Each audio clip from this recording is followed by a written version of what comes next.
본 방송에서 제공하는 투자 정보는 투자 판단에 대한 조언입니다.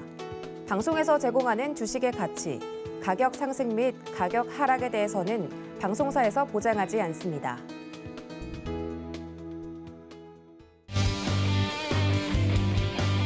안녕하세요. 주유소 2부로 다시 돌아온 도하나입니다. 여러분들 오늘 내마녀의 날도 무사히 잘 마쳤습니다. 코스피와 코스닥 모두 상승하면서 마감이 되는 하루였는데요. 앞으로 우리 시장 계속 오르면서 연말 랠리까지 좀 기대해도 좋을지 시장에 대한 이야기부터 종목 이야기까지 오늘도 1시간 동안 알차게 나눠볼 테니까요. 끝까지 시청해 주시기를 바랍니다. 자, 오늘 준비하고 계시는 수석위원님 어떤 분이실지 지금 바로 만나보시죠.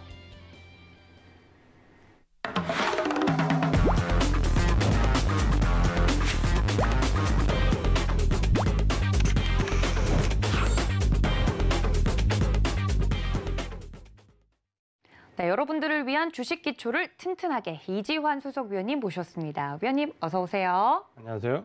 네, 오늘도 우리 튼튼 주식 이지환 수석위원님과 함께 이야기를 나눠볼 텐데 저희 이지환 수석위원님은 초록밴드에서 만나볼 수 있습니다. 노란톡이 아니라고 많은 분들이 초록밴드는 뭔가요? 하고 물어보시는 분들이 있는데 더 좋은 데가 있어요. 그렇죠? 네. 문자 샵 0082번으로 이지환 적어서 보내주시면 이 초록밴드에 어떻게 함께 들어갈 수 있는지 저희가 친절하게 안내해드리고 있으니까요. QR코드 통해서도 좋고 전화, 문자, 문의 많이 주시기를 바랍니다.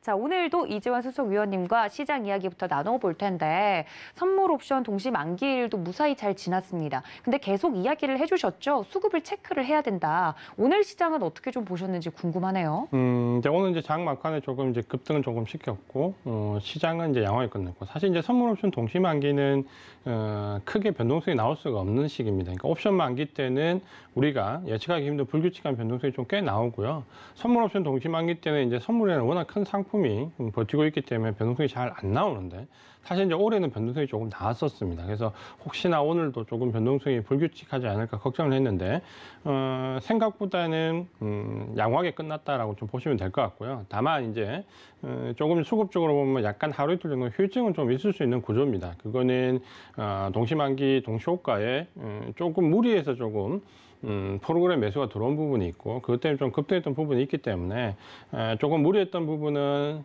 조금 이제 되돌리는 움직임이 내일 정도에 좀 나올 수 있는데 선물 옵션 동시만기 이후에 조금 늘려지는 모습이 나올 때는 오히려 매수 접근하기가 더 좋은 시기다라고 생각을 하시면 될 것 같고요. 그런 점에서 지금은 이제 시장을 계속 조금 긍정적으로 볼 필요가 있다라고 말씀을 드리겠습니다. 네, 그래도 시장에 대해서 긍정적으로 볼 만한 요소가 더 많다라고 이야기를 해주시니까 안심이 되는데요. 이렇게 오늘 시장에 대한 이야기를 들어봤으면 이제 저희가 제일 궁금한 건 앞으로인데 오늘 강의 내용은 어떤 내용 준비해 주셨을까요? 오늘 이제 선물 옵션 올해 2021년도 마지막 동시 만기일이었습니다. 네. 이후에 이제 투자 전략을 좀 세워봐야 되는데요. 사실 이제 제가 지난 몇 주간에 이어서 계속해서 자금 이동과 관련돼서 투자 전략을 말씀을 드리고 있습니다.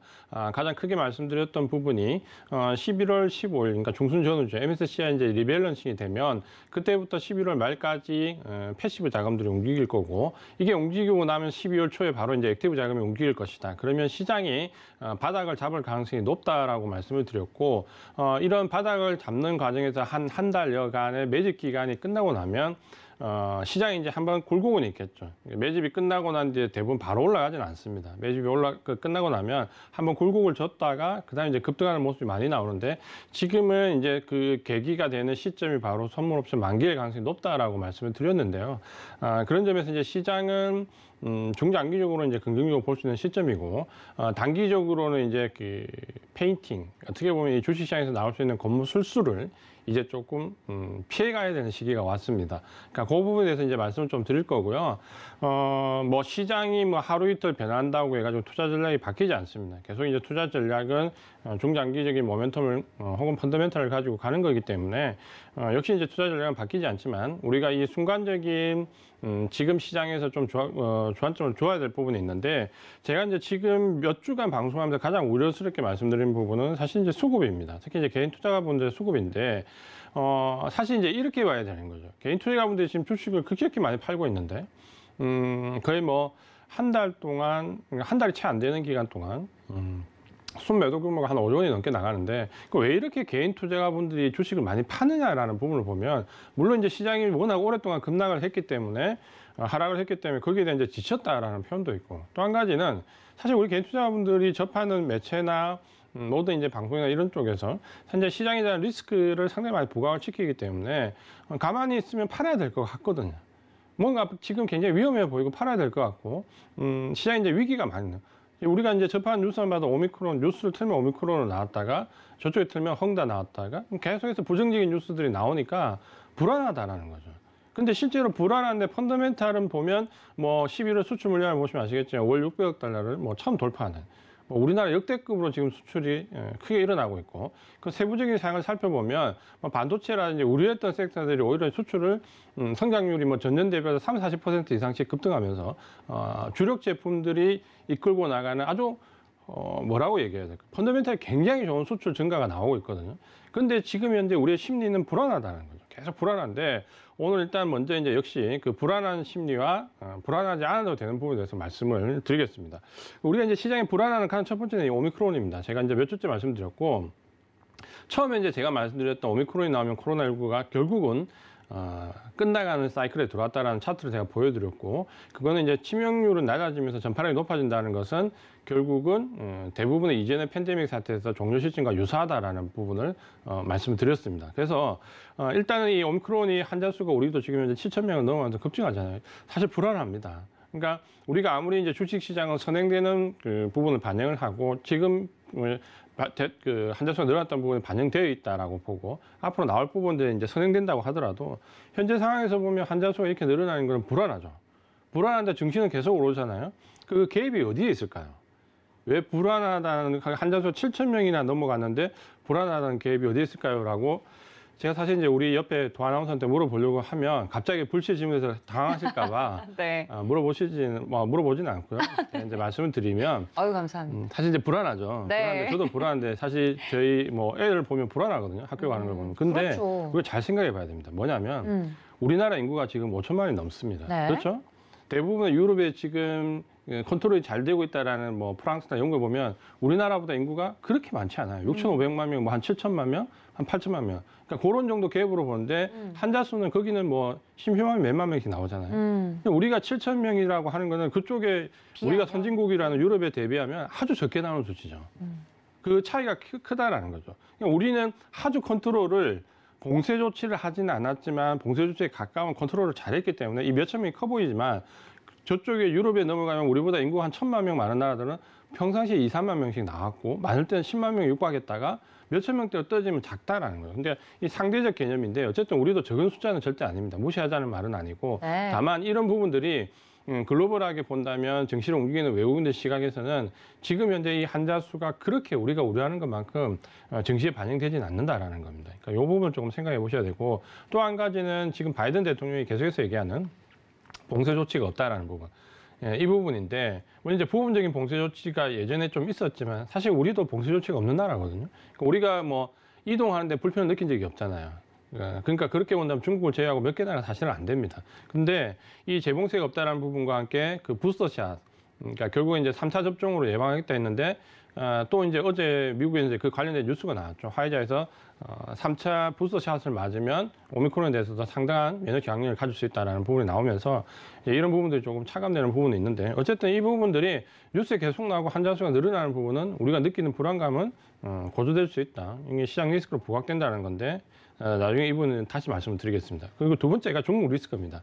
사실 우리 증시가 굉장히 올 초에 잘 나가다가 어려움을 겪었던 4월, 5월, 6월 원자재발 급락부터 해서 결국은 중국의 규제 관련 리스크부터 해서 상당히 중국발 리스크를 우리가 굉장히 크게 얻어맞았습니다. 이건 부정할 수가 없습니다. 왜냐하면 지금 우리가 HTS에서 차트를 글로벌 차트를 다 띄워놓고 본다면 사실 증시가 이만큼 내려온 건 중국하고 우리밖에 없거든요. 다른 나라들이 고점을 깨고 다 상승할 때 우하향했던 거는 뭐 중국, 우리, 홍콩 정도인데 홍콩은 일단 뭐 내부적인 문제가 있기 때문에 그걸 별개 제쳐주고 정상적인 흐름에서 본다면 중국과 우리가 지금 굉장히 크게 내려왔던 부분인데 결국 이제 이런 부분도 본다면 중국과 리스크는 사실 상존해 있습니다. 계속해서 규제 관련 리스크가 있고 최근에는 이제 이 헝다 채무 불이행 관련된 부분은 이제 지난주, 그러니까 이번 주에 크게 또 부각이 되었죠. 근데 그게 부각이 된 날 미국 증시의 흐름을 잘 보면 그날 미국 증시가 올랐거든요. 그러니까 이전에 처음 나왔을 때보다는 파급 효과가 일단 줄었고, 제가 이제 항상 말씀을 드리지만 똑같은 사건이 1차, 2차, 3차로 오면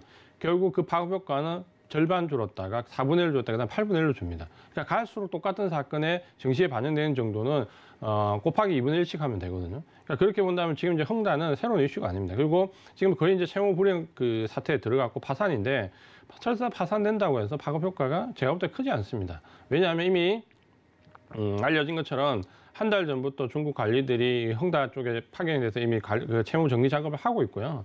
이제 통상적으로 그 파산을 할 때는 중요한 포인트가 불시에 아무도 모르게 불시에 나오느냐 아니면 질서정연하게 예측 가능하게 나오느냐에 따라서 그 증시에 대한 반응도는 완전히 다릅니다. 근데 지금 현재 헝다가 우리가 불안해했던 처분의 이유는 중국 정부의 방관이거든요.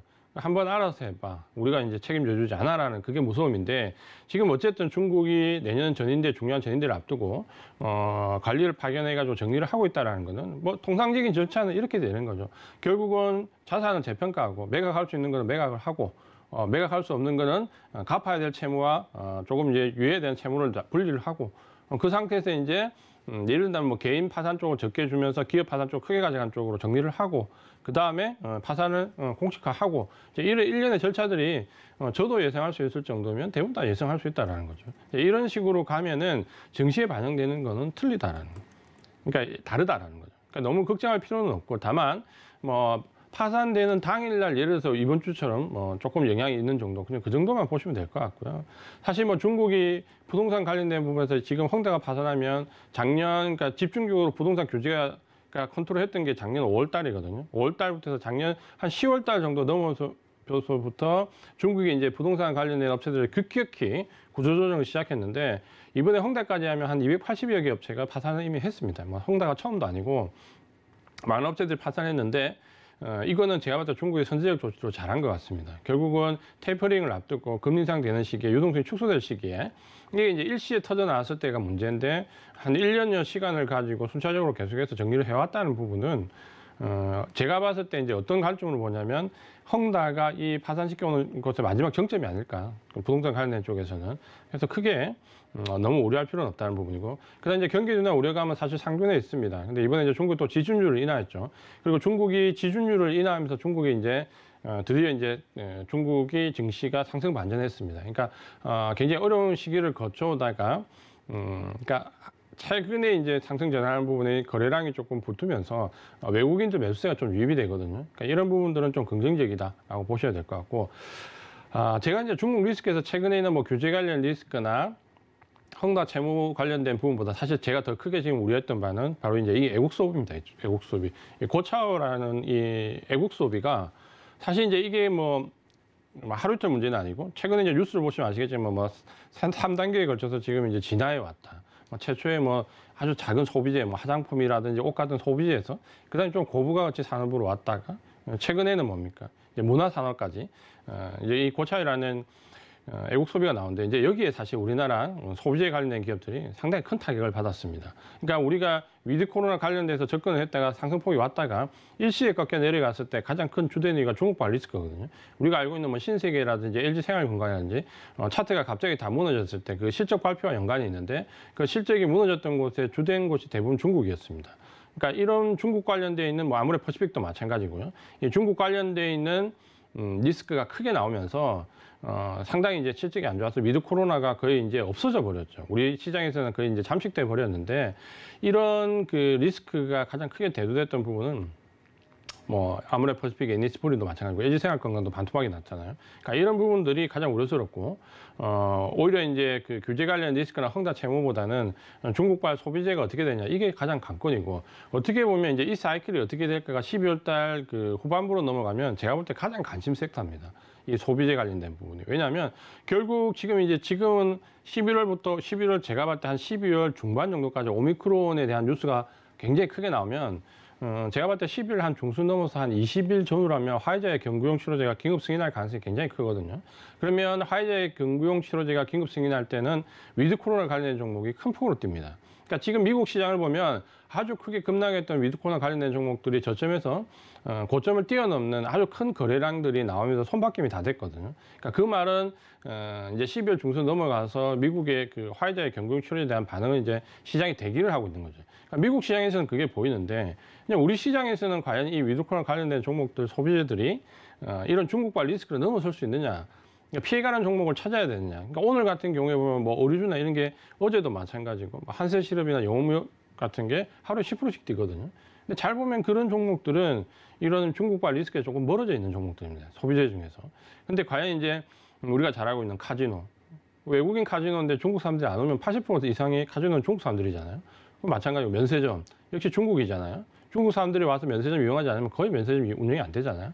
그러니까 그 화장품 마찬가지고. 그러니까 이런 식의 소비재들이 과연 이제 어떻게 정리가 될 거냐 부분인데, 한 가지 키가 이제 중국과 우리나라의 이제 관계 개선인데, 지금 미국과 중국이 첨예하게 대립하는 가운데서 어느 정도 이제 정상회담을 통해서 타협점을 찾았잖아요.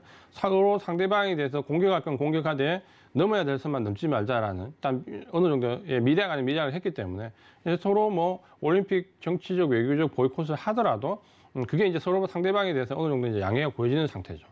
그런 상황에서 만약에 이제 우리가 지금 생각하는 시진핑 방안이 이루어진다면 12주세 방안이 이루어진다면 이제 그 부분이 좀 극복이 될 수 있죠. 그러니까 이런 미묘한 문제가 있기 때문에 소비재는 리스크가 있는 게 분명하고 어떤 식으로 해결될지는 조금 두고 봐야 되는 부분이 분명히 있다라는 거죠.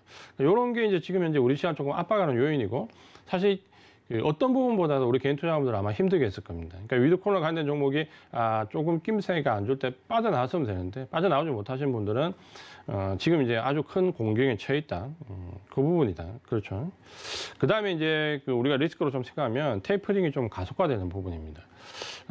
파월 의장이 이제 연준이 이제 연임이 됐는데 이분이 이제 지난주에도 말씀드렸지만 항상 그 CNN에서 어떻게 표현을 하냐면 비둘기파적 매파 이렇게 표현을 하거든요.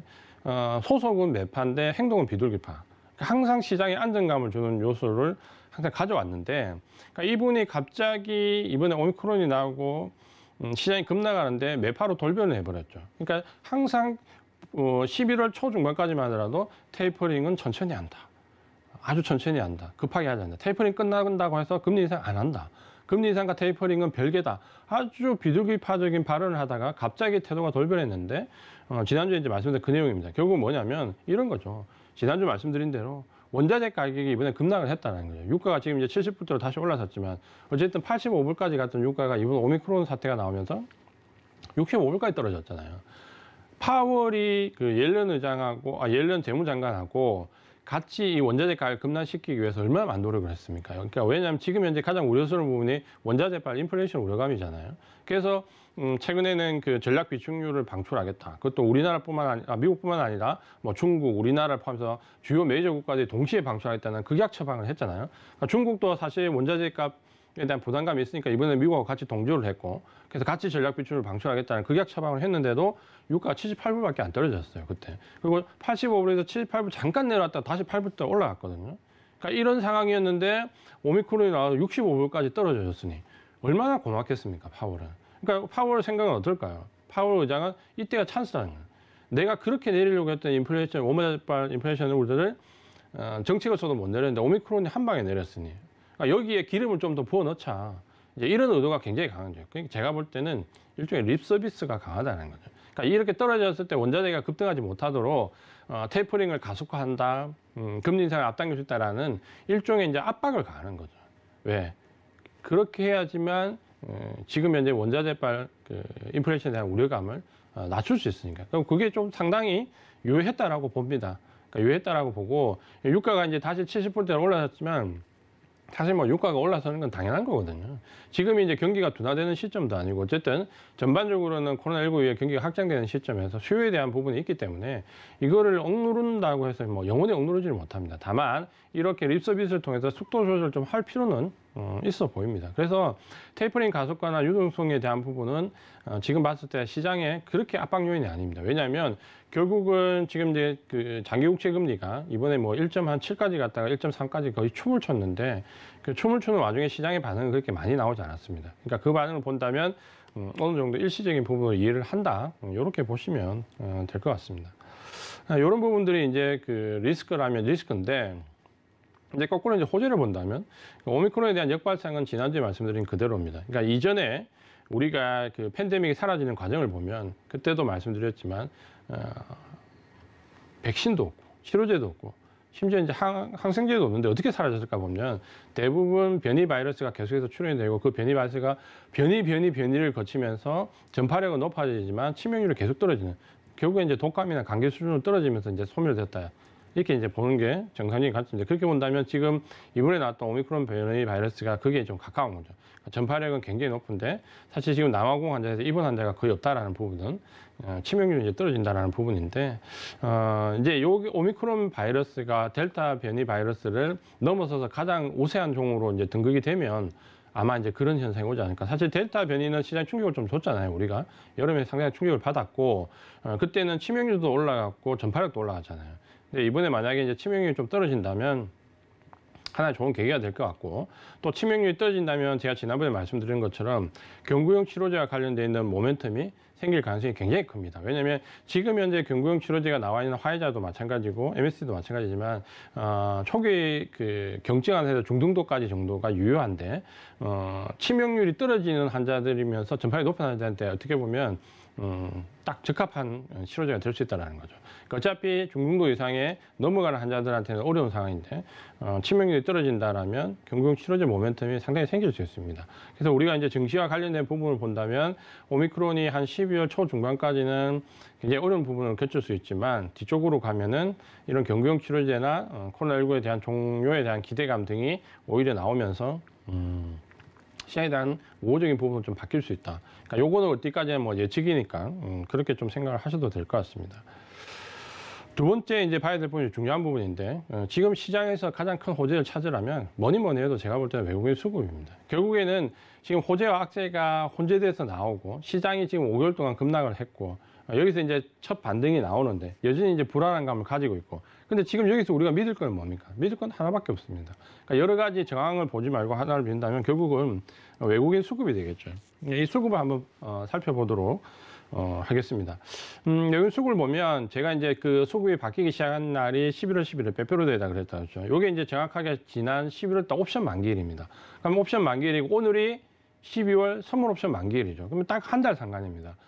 딱 한 달 상간에 수급이 변했다라고 보시면 되고, 결국 지난 옵션 만기일부터 오늘 선물 옵션 만기일까지인데 이때 수급을 보면 코스피 시장을 기준으로 본다면 외국인들이 보시는 것처럼 5조 3천억을 매수를 했습니다.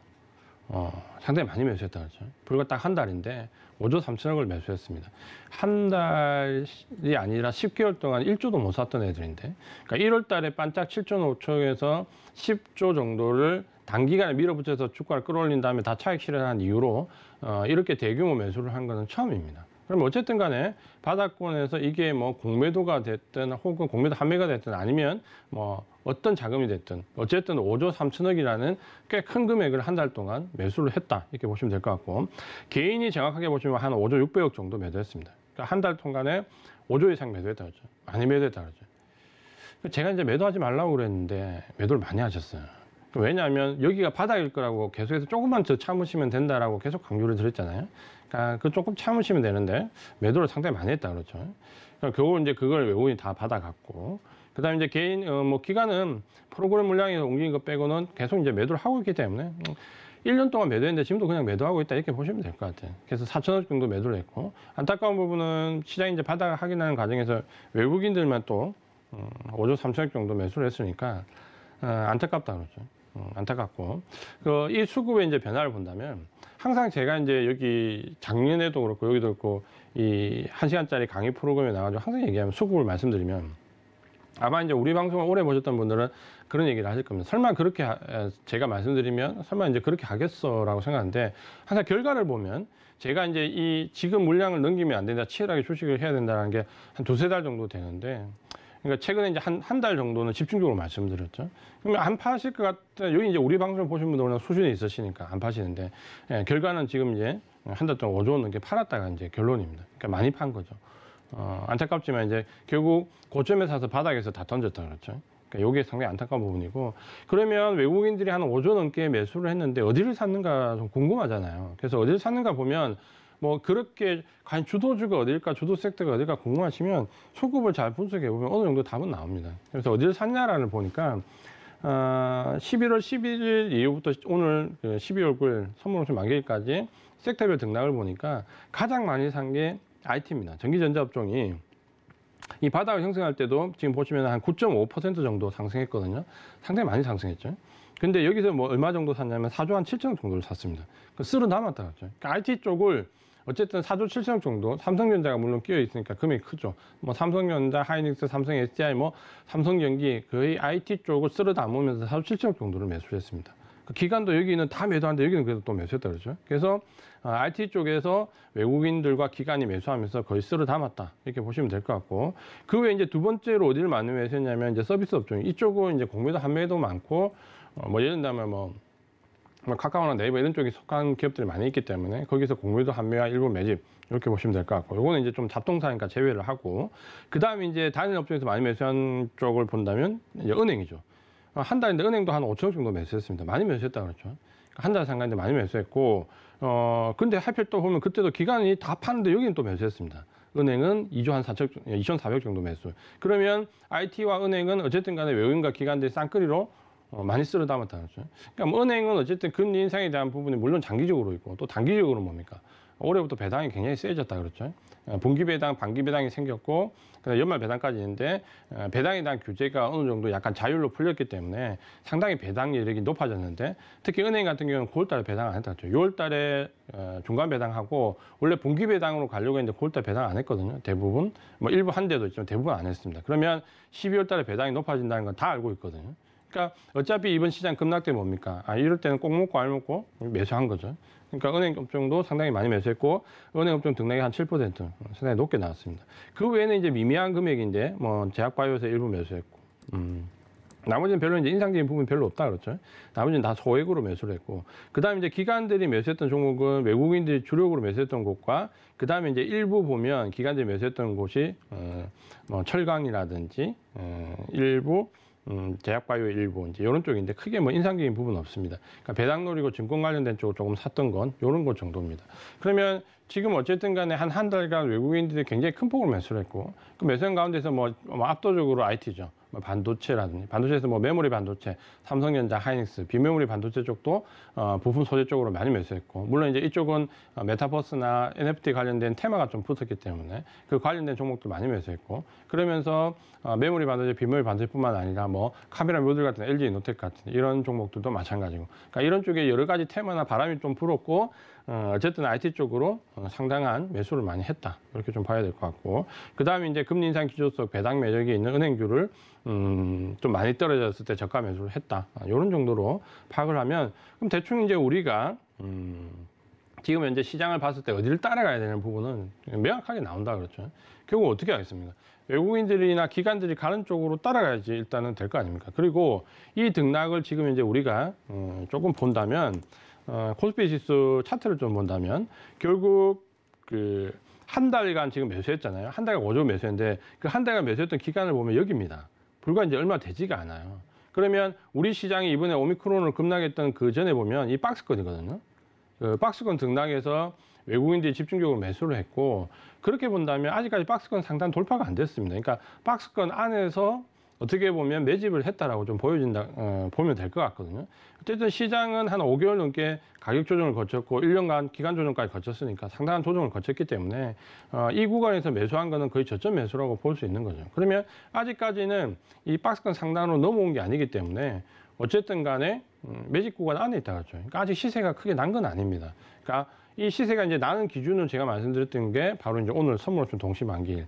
이 선물옵션 동시만기일이 좀 지나면 뭐 예를 들어서 바로 급등할 수도 있고요. 아니면 뭐 내일이나 월요일, 화요일, 다음 주 초반 정도에 약간 페인팅을 써서 눌릴 수도 있습니다. 그 이제 눌리는 과정을 좀 본다면 가장 이제 유력하게 제가 생각해 볼 수 있는 부분이 뭐냐면, 어제 오늘 이제 등락을 조금 보면은 상당히 이제 매수 물량이 많이 들어왔는데 주로 그 매수 물량이 많이 들어왔던 곳이 어디냐라고 좀 본다면 기관들의 프로그램 매수 물량입니다. 보시면은 어제 12월 8일 날 한 8천억 정도, 8,900억 정도 금융투자 쪽에서, 그러니까 거의 9천억 정도 프로그램 매수가 들어왔고, 오늘 9,600억, 그러니까 이틀간 거의 한 2조 가까이, 1조 한 7, 8천억 이상 1.8천억 이상, 1조 9천억대, 그 2조 가까이 프로그램 매수가 들어왔거든요. 그러니까 이게 물론 이제 선물 동시망이니까 청산 물량으로 보셔도 되고요. 근데 만에 하나 이제 이 부분이 롤오버된 물량이나 차익 거래가 일부 있다라고 하면 이게 프로그램 매도 물량이 일부 또 들어올 수도 있거든요. 그러면 그 프로그램 물량이 들어올 때 시장이 조금 충격을 받을 수 있고, 충격을 받을 때 외국인들이 추가 매집을 하고 시장을 또 다시 끌어올리는 그런 모습이 조금 나올 수 있다라고 좀 보셔야 되고요.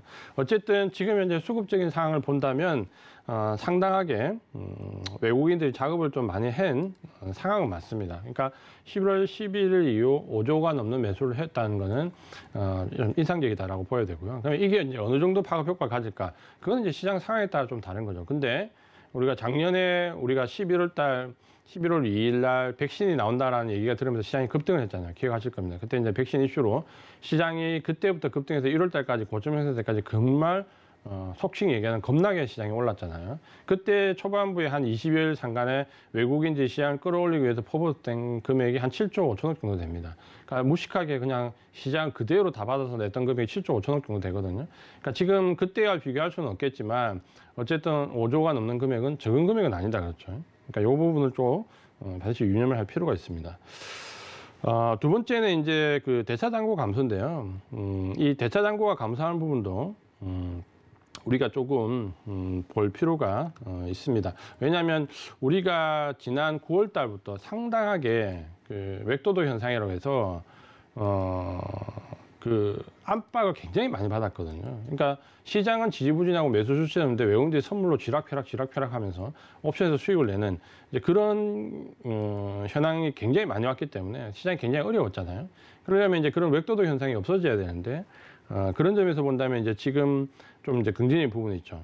지금 보시는 차트가 대차 잔고, 코스피 지수의 대차 잔고 차트입니다. 보시면은 지난주에도 보여드렸지만 5월달 공매도가 재개된 이후에 상승하고 이제 박스권 형성하다가 이제 9월달부터 이상 급등이 오기 시작하면서 대차 잔고가 급격히 늘어나서 우리 시장이 이제 웹도도 현상이라는 아주 어려운 상황을 크게 겪었죠.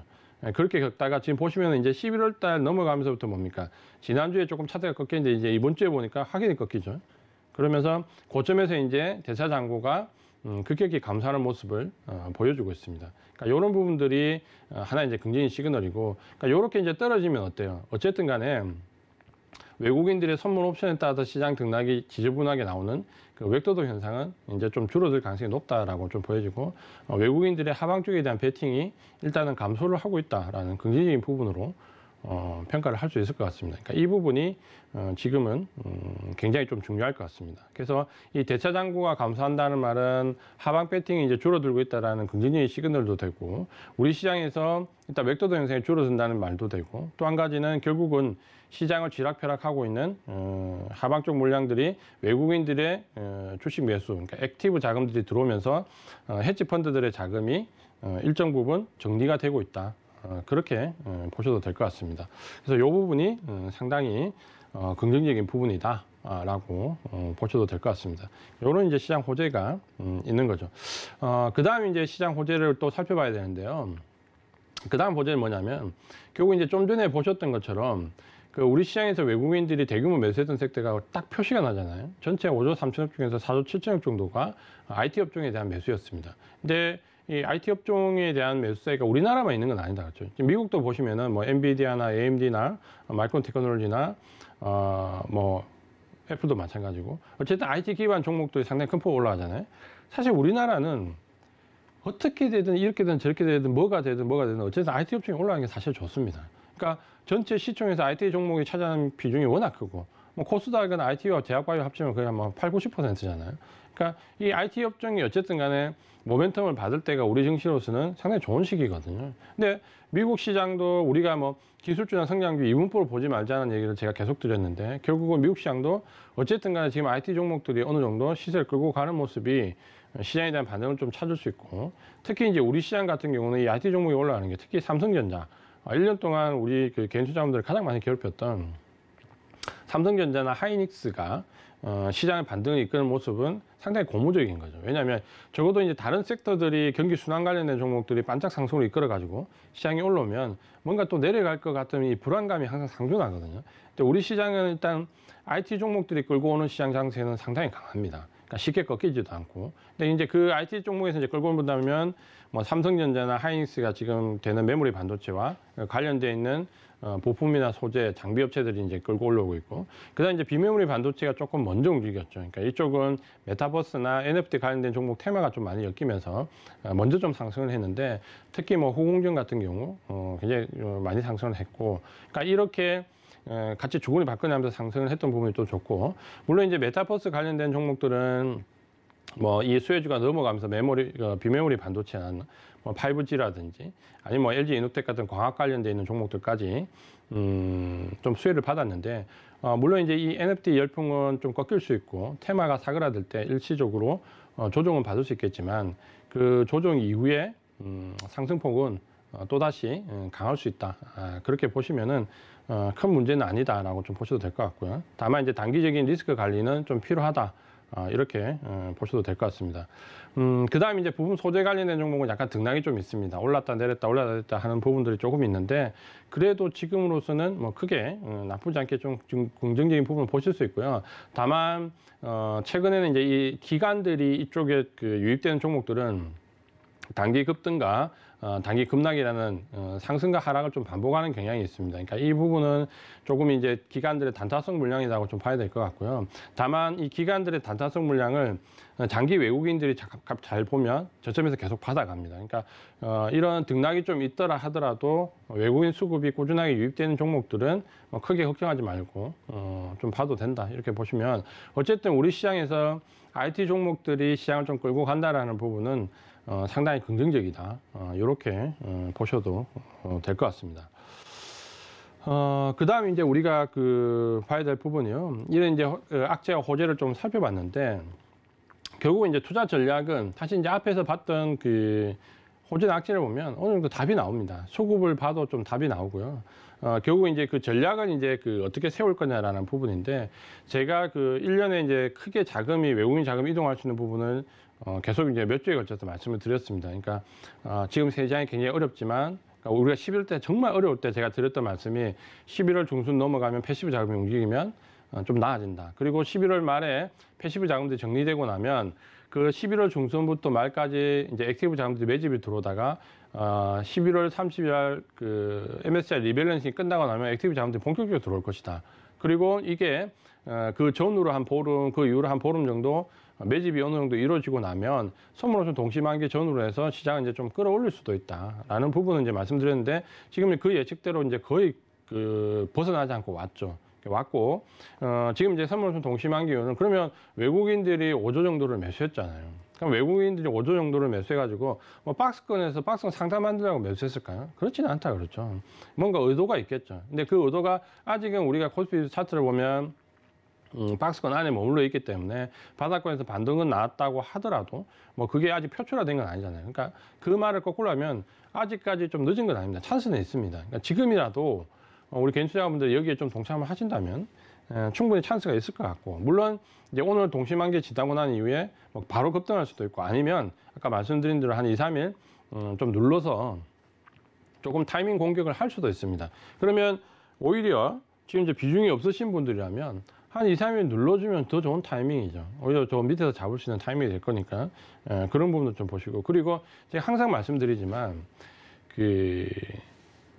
급등을 앞두고 급락하는 종목이 주도주입니다. 그러니까 항상 주도주는 우리가 착각하는 것 중에 하나가 뭐냐면 하락할 때 덜 떨어진다고 생각하는데 그렇지 않아요. 주도주는 하락할 때 더 떨어집니다.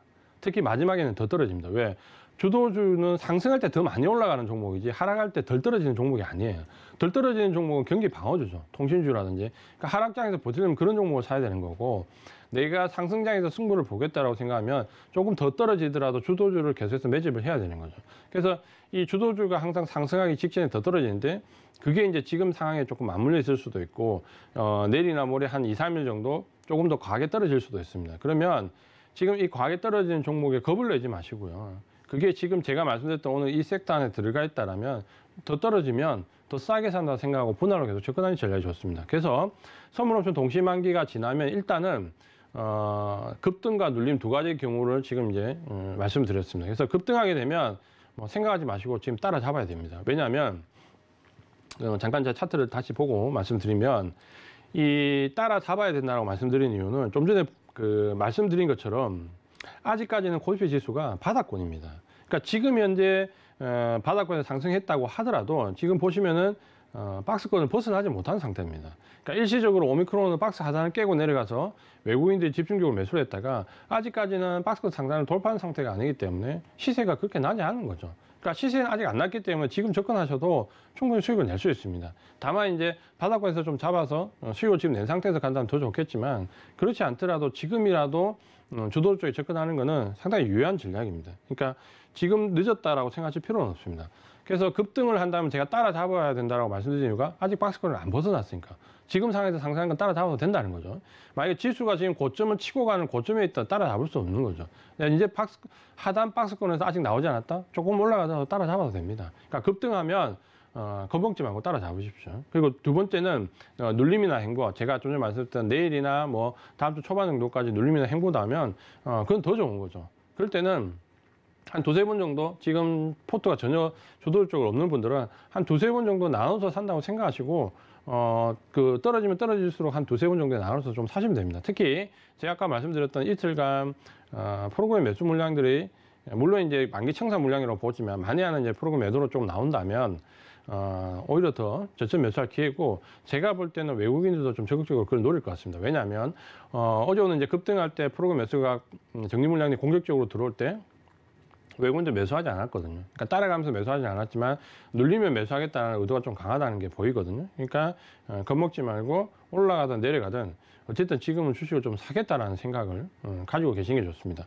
그리고 지금 현재 이제 개인들이 왜 5조 정도를 팔았냐고 보면 그 사이클은 사실 항상 반복되기 때문에 뭐 제가 여기서 말씀 안 드려도 뻔하게 다 아실 겁니다. 결국 뭡니까?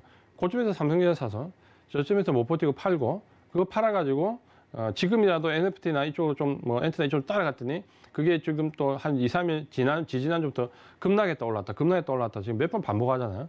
그러니까 결국에는 고점에서 삼성전자 팔고 저점에서 삼성전자 팔고 그거 NFT로 갔다가 한 방 더 얻어맞으니까 뭡니까? 나 주식 못하겠어 라고 팔고 나가는 게 지금 한 20일 상간에 5조를 매도한 거잖아요. 그러니까 그게 좀 실지만 현실이지 않나요? 그렇게 본다면 그 파신 돈으로 다시 사십시오. 주도주를. 제가 말씀드렸던 요 섹터들을 다시 사시면 본전 회복 가능합니다.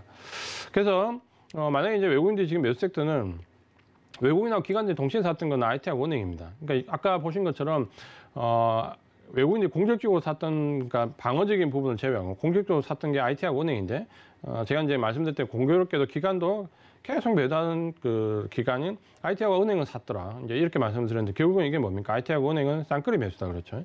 은행은 제가 봤을 때 배당을 노리고 쉽게 빠지지 않습니다. 그러니까 만약에 배당 이전에 좀 빠지면 추가 매수 기회로 좀 보시는 게 좋을 것 같고요. 왜냐하면 지금은 예전하고 달라요. 잘 생각해 보세요. 은행이 원래 고배당 종목이기 때문에 배당을 받으면 그 다음에 배당 나기 위해서 훅 떨어지는 그 시기하고 지금은 은행이 이번에 배당을 받아 내년에 뭐 합니까? 테이퍼링이 내년에 금리 인상이에요. 우리 금리 인상 기조. 은행이 떨어지기가 힘들어요. 금리 인상 기조에서.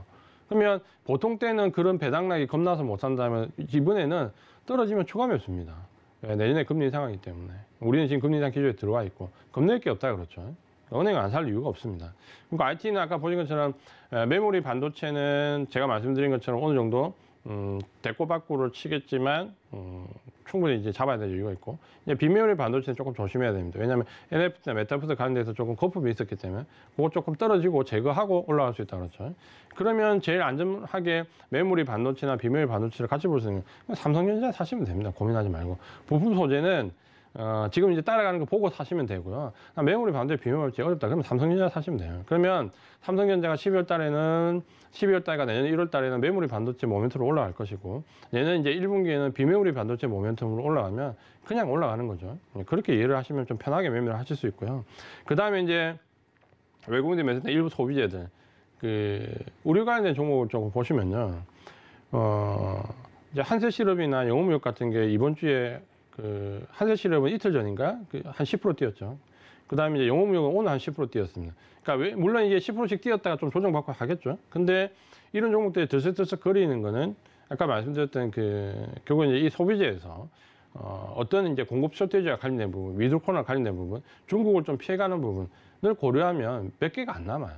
몇 개 그 남는 것들이 결국은 이제 그렇게 들썩들썩 거린다 그렇죠. 그렇게 보셔야 되고, 그다음에 이제 화장품은 이제 완전 저점에서 더 떨어질 곳이 별로 없다 그렇죠. 왜냐면 실적이 이제 까먹을 만큼 다 까먹었기 때문에 뭐 하반 경직성은 나온다 그렇죠. 그런 부분도 조금 볼 필요는 있고, 그다음에 이제 기간 수급입니다. 기간 수급은 사실 이제 기간이 우리나라는 뭐 역할을 하든 못하냐는 논란도 많은데, 지금 보면 기간이 타는 종목을 잘 타면 하루에 급등도 했다가 재수가 없으면 급락도 하죠.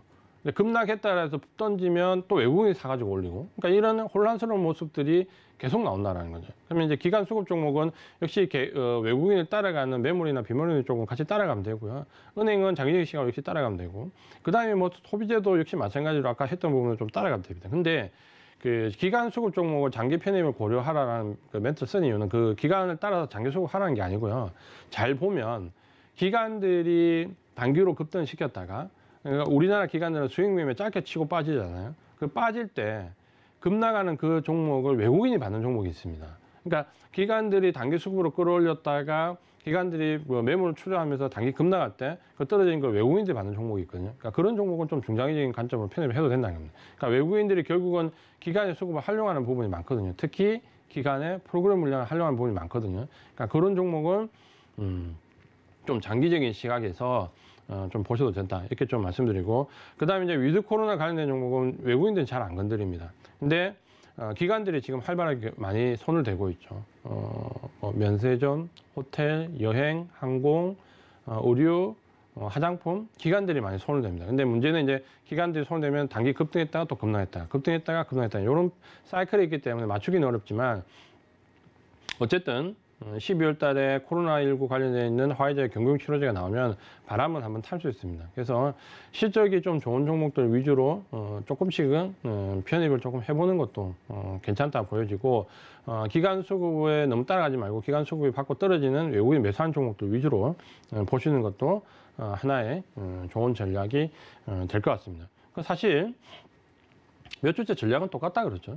전략은 크게 바뀌지 않습니다. 왜냐하면 주식이 하루 이틀 바뀌는 게 아니잖아요. 그리고 시장이 지금 이런 변화를 어떻게 보면 시장이 급락할 때부터 제가 이 방송에서 계속 준비를 이렇게 해야 된다라고 말씀드렸던 부분이고, 그 준비를 했던 부분이기 때문에 그게 이제 준비를 해서 나가야 되는 부분이지 그 준비가 바뀌지는 않는다 그렇죠. 다만 조금 이제 안타까운 부분은 몇 주째 이제 계속 말씀드리지만 여기서 이제 소외되신 분들이 많고, 주식에서 지금 이제 어렵게 투자하신 분들이 많기 때문에 지금에서는 이제 다시 상식적인 투자로 좀 돌아올 시간입니다. 그러니까 우리 시장이 이제 급락의 파고를 넘어서서 어느 정도 이제 정상적인 패턴으로 갈 수 있는 시기이기 때문에 주식도 다시 정상적인 패턴으로 들어와야 되고요. 이 비정상적인 상황이 오래 가지는 않습니다.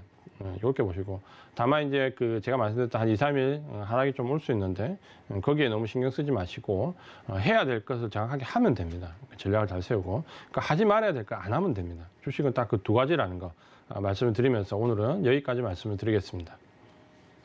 네, 이제는 정상적인 시장이 돌아오면서 정상적인 전략이 필요할 때다라고 이지원 수석위원님께서 이야기를 해주셨는데요. 이렇게 상승하는 시장 속에서 나만 소외된 건 아닐지, 투자 전략을 다시 한번 점검하고 싶으신 분들은 초록밴드 열어두고 있겠습니다. 문자 샵 0082번으로요. 지금 바로 이지환 적어서 보내주시면 초록밴드 함께할 수 있는 방법 안내를 해드리도록 할게요. 문자 샵 0082번 기억해 주시고요. 더불어서 이번 주 주말에도 저희 서울경제TV 전문위원님들이 여러 가지 강연회를 준비하고 있습니다. 이번 주 토요일은 이정수 위원님과 최재원 위원님께서 준비를 하고 계시다고 하니까요. 서울경제TV 더하기 유튜브 채널 통해서 만나보실 수 있고요. 더불어서 일요일에는 허반석 전문위원님이 또 준비하고 계시니까 주말에 저희 수석위원님들, 전문가님들과 함께 보시면서 주식 공부 제대로 해주시기를 바랍니다. 또 본 방송에서 제공해드린 정보는 투자 판단에 대한 조언일 뿐 해당 주식의 가치나 수익률을 보장하고 있지 않다는 점까지 알려드리면서 저는 이지환 위원님과 함께 여기서 인사드리겠습니다. 시청해주신 여러분 고맙습니다.